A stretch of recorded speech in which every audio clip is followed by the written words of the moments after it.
Greetings and welcome to my channel. Today things are gonna get a little bit crafty. Now, full disclaimer, I am not a Valentine's Day person, okay? But I totally randomly stumbled upon this Barbie fashion pack all the way back in December, and well, I felt like I needed to get it specifically for these sandals, which is not typical, because usually modern Barbie fashion packs do not sway me. But anyway, one thought led to another, and I got to thinking, maybe I could do something with this outfit. And since Valentine's Day is on the horizon and this outfit seems very appropriate, it all just kind of came together. Now, my biggest issue and the target of today's operation is this black waistband. It just looks kind of sloppy and unfinished. It screams low effort, which isn't anything new, I guess. But anyway, here's what we're gonna do. We've got all these pre-sorted sequins and all these beads, and we are gonna sew. Like, we're gonna get busy. Now, this is by no means my first time upgrading Barbie fashion packs, and these are just a few examples of what I've done previously, specifically in summer of 2024.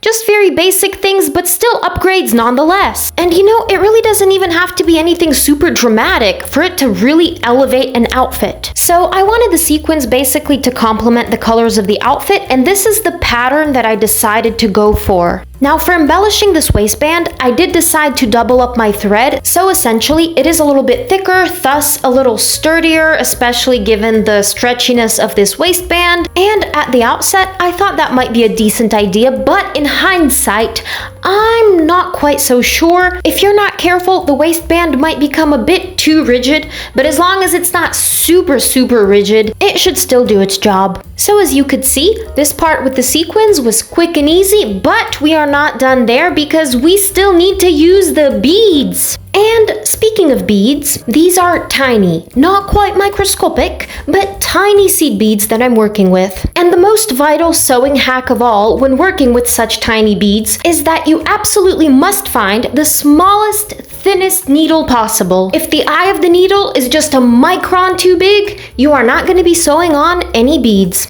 Now, I love it when this magically happens because somehow I managed to cut off just enough thread to last the entire project. Now, on this completed skirt, I don't know if you can really see, but I did try to leave some wiggle room with the thread so that it's not cinched in too tight and that the waistband can actually stretch at least a little bit. Now, I figured the top could also use a slight upgrade, so I decided to add some tiny seed beads along the front of that ruching. Here I'm just using a single thread for sewing to be as unobtrusive as possible with the thread and also to preserve the structure of the top. As with the beads on the skirt, I was not aiming for any kind of pattern. I was just letting the colors speak to me and guide me. Just wanted to go with the flow and have some fun with it. And basically just trying to work with the ruching to try to amp it up a little bit. I think the beads might help to bring a bit more definition to that area. And overall, I think it ended up coming together quite swimmingly. Again, nothing crazy or difficult, but I do think it helped add a nice touch of spice. And I also decided to add just a tiny something to each of the bows. The straps, however, are quite thin, so we'll just leave them as is.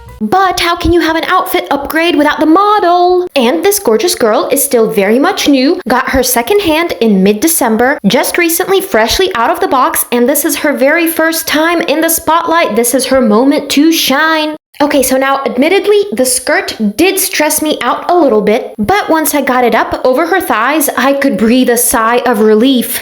And girl, you can't forget about some vintage accessories. No, but seriously, I've actually had these earrings since childhood, and they look a whole lot better than those grubby, stubby little things.